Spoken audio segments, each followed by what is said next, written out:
Nous sommes le 10 janvier, bonjour à tous. Voici les 2 informations scientifiques que la rédaction de Ça m'intéresse voulait aujourd'hui partager avec vous.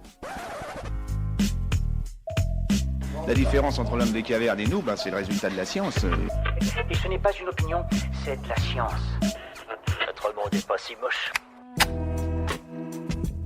La largeur du sommet des stalagmites dépend de la hauteur à laquelle les gouttes sont tombées.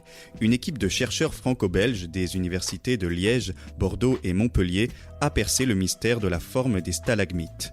Ces concrétions de calcite montantes se forment par la chute lente et continue de gouttes d'eau et peuvent atteindre plusieurs mètres de hauteur.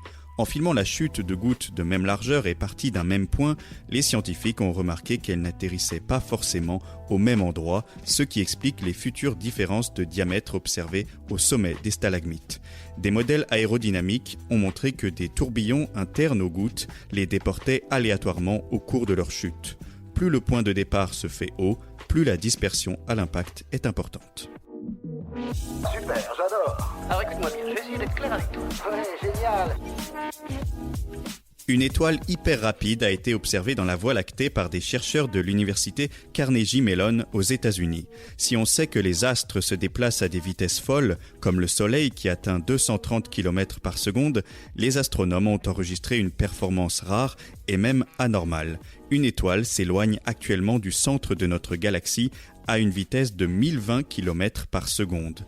L'hypothèse la plus probable est qu'elle a été expulsée par le trou noir au centre de la Voie lactée. À ce rythme, l'étoile hyper rapide devrait bientôt nous quitter pour traverser d'autres galaxies. C'est tout pour aujourd'hui, on se retrouve demain pour un nouveau flash. En attendant, vous pouvez retrouver cet épisode et bien d'autres sur les plateformes de podcast Deezer, Spotify et Apple Podcast. Voilà. Il ne reste plus qu'à vous remercier de votre attention. Au revoir.